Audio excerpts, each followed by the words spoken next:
কিন্তু কি করে করব, সে তো কিছু করে না।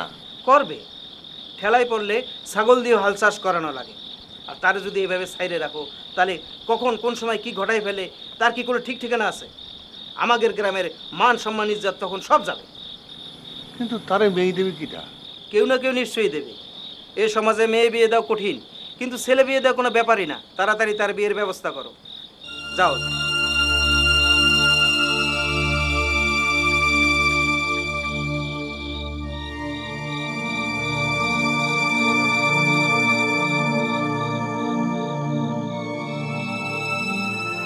আমার মেয়ের আপনার হাতে তুলে দিলাম বিয়ে সাহেব।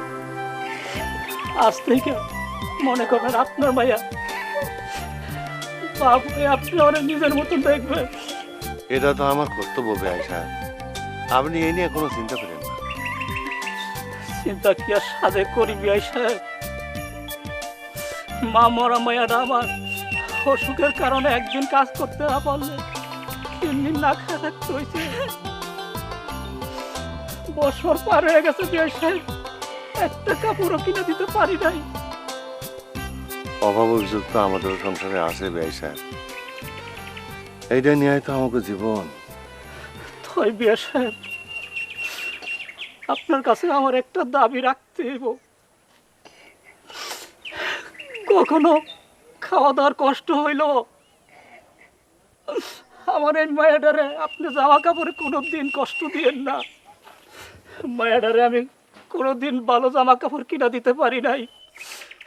মায়াডা আমার সবসময় সাজুগুজু পছন্দ করত, কিন্তু সেই সাধ্য আমার ছিল না।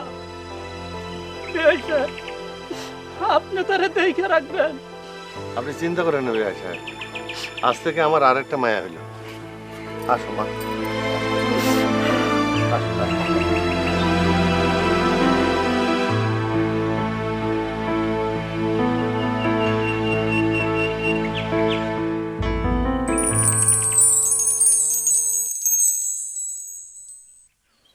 বিয়ের 6 মাস হয়ে গেল, এখন পর্যন্ত একটা শাড়ি কিনে দেওয়ার মুরুদ হলো না। এই সেরা শাড়ি পরেই আমার ঘুরতে হয়। আমার কপালটাই খারাপ। এই মুরুদের কথা করছিস? হ্যাঁ, বাপের বাড়ি থেকে নিয়ে আসতে পারিসনি? বাপের বাড়ি থেকে যদি নিয়ে আসলো তাহলে বিয়ে করছি না কিসের জন্য? মুখে মুখে খুব তো তর্ক করা শিখেছিস, আর তো কিছু পারিসনি। পারিস খালি ঝগড়া করতে। এই বিয়ের 6 মাস হইতে না হইতে এই যে শাড়ি খান, এই শাড়ি খান তো সিরা নৌকার বাদাম বানায় ফেলাইছিস। তুই কি জমিদারি বিক্রি? হ্যাঁ, আপনার কাছে আমার একটা দাবি রাখতে হইব। কখনো খাওয়া দাওয়ার কষ্ট হইল আমার এই মায়াডারে আপনি জামা কাপড়ে কোনোদিন কষ্ট দিয়েন না। কি এভাবে বসে থাকলেই হবে? ঘরে কিন্তু আজকে 1 ফোঁটাও চাল নেই, চুলা কিন্তু করে হাড়ি উঠবে না। চাল থাকবে কি করে? আপনার তো আবার দয়া শুরি, আয় রোজগারের কোনো খবর নাই, আরেকজন খানেওয়ালা বাড়ায় বসে আছে।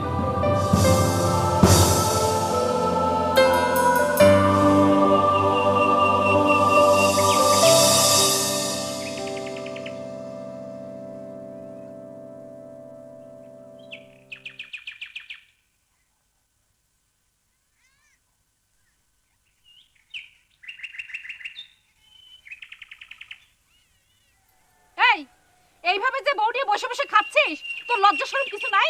সে কথা আমার জিজ্ঞেস করছিস কিছু দিনে, যারটা তারে কও। আমি তো 2 নালা ভাতের বেশি খাচ্ছি না। আগে যা খেতাম এখন তাই খাচ্ছি। আচ্ছা, তোর এই বাপটার দিকে চাইও কি তোর একটু মায়া হয় না? হ্যাঁ, এই বুড়ো বয়সে কাঁধে বোঝাটা নিয়ে সারা গ্রাম ঘুরে ঘুরে বেড়াচ্ছে। আচ্ছা, তুমি এমন বসে বসে না থেকে একটা কাজকর্ম খুঁজে নিতে পারতেছ না? আমার কাজ নিয়ে তোমার মাথা ঘামানো লাগবে না। তোমার তো 3 বেলা ভাত ঠিকই খাচ্ছ, সমস্যা তো দেখতেছি না। সমস্যা দেখার মতো চোখ তো আল্লাহ তাআলা তোমাকে দেয়। এই খাতি বসলেই তোমার মা বইনে 24 ঘন্টা আমাকে খাওয়া নিয়ে খোটা দিচ্ছে। আমাকে খাওয়ানোর দায়িত্ব তো তোমার নাকি? একটা কাজকর্ম করলে তো আর এই খোটা শুনতে হয় না। তুমি তো বসে বসেই খাচ্ছ, সমস্যা তো দেখতেছি না। বাপের বাড়িতে কি নিয়েছিলে? বড়টা মুখ নিয়েছিলে, খালি ঢুকাচ্ছ আর ইচ্ছ। বুঝলাম তো, যাও বাপের বাড়িতে কিছু টাকা নিয়ে এসো, বাজারে একটা দোকান দেই। আনিয়া পাইলে না তো? বিয়ে করার সময় কি এরকম কথা ছিল নাকি? সব জামাইয়ের টাকা পয়সা দেয়, বুঝছিস? নিয়ে আয় বাপের বাড়ি থেকে।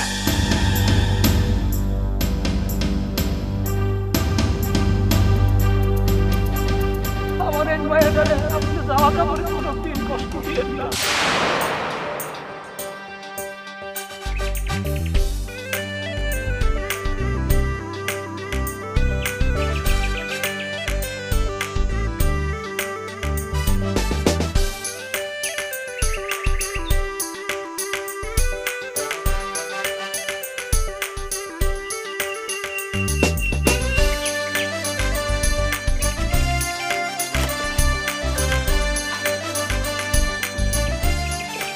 জোসনা, হ্যাঁ। চলে আসছো?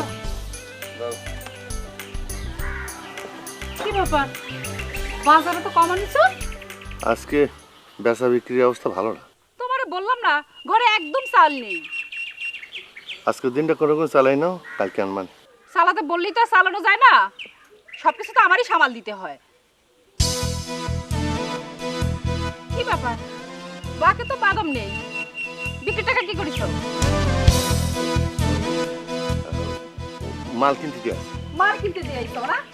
ঘরে তো একটাও বাজার নাই। তোমারে বললাম যে ঘরে একটাও চাল নেই, আর তুমি সব টাকা মার কিনতে দিয়ে আইছো না? আচ্ছা, তোমার কি আমাকে মানুষ বলে মনে হয় না? মানুষ বলে মনে হবে কেন? এখন তো তোমার মাথায় বোঝা হয়ে গেছে আমরা সবাই। ঘরে গেলেই বাসি, চোখ মরণ হয়েছে আমার।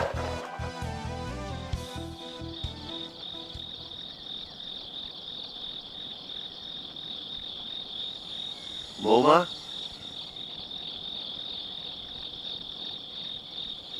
জি বাবা। মা নিহাল কই? বাবা ঘরেই আছে। বৌমা, একটা কথা, তোমার জন্য আমি একটা নতুন শাড়ি আনিছিলাম। তোমার যে কি করে দেই, তোমার শাশুড়ি আবার জোসনা এরা কি মনে করে? আসলে ওদের তো অনেকদিনই নতুন জামা কাপড় দিতে পারি না। মেয়েটা ছেঁড়া জামা কাপড় পরে ঘোরে, বাপ হইতে ওর জন্য কিছুই করতে পারেনি। তুমি একটা কাজ করো, ওই শাড়িটা ঘরে চালের উপর রাখবো, সবাই ঘুমিয়ে পড়লি রাত্রে সে নিয়ে আসে। কিন্তু বাবা, মাগো, অনেক শখ করে তোমারে নিয়ে আসছিলাম, আমার সওয়ালটা তো কিছুই করে না। তোমার বাপের কথা দিয়েছিলাম, কিন্তু তোমারে তো কোনোদিন একটু সুখ দিতে পারিনি। আমি তো সবই বুঝি আব্বা। ঠিক আছে, আর শোনো, ওই তোমার শাশুড়ি যদি জিজ্ঞেস করে, তুমি বলবা যে তোমার বাপ লোক দ্বারা পাঠিয়ে দিয়েছে। আচ্ছা যা।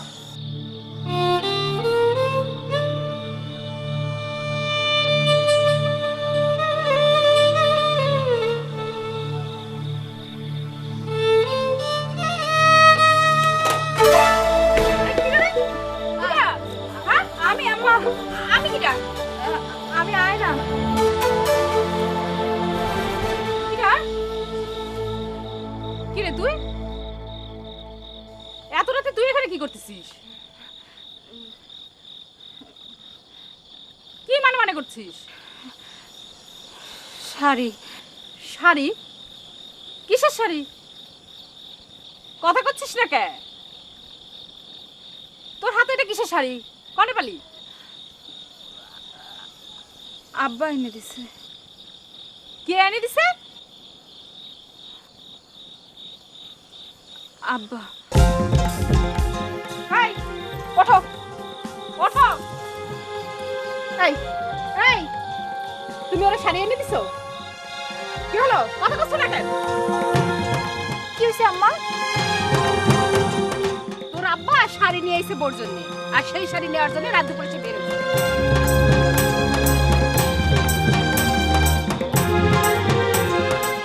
সি আব্বা,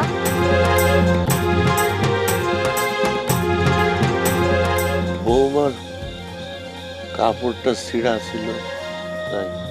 ও, বৌমার কাপড় ছিঁড়া সেটা তোমার চোখে পড়েছে, আর তোমার মেয়ে যে ছিঁড়া কাপড় পরে সারা গ্রাম ঘুরে বেড়ায় সেটা তোমার চোখে পড়ে না, না?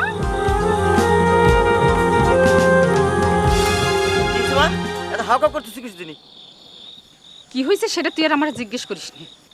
তোর বউ রাত দুপুরে বের হয়ে আইছে তার শ্বশুরের কাছ থেকে নতুন শাড়ি নিতে।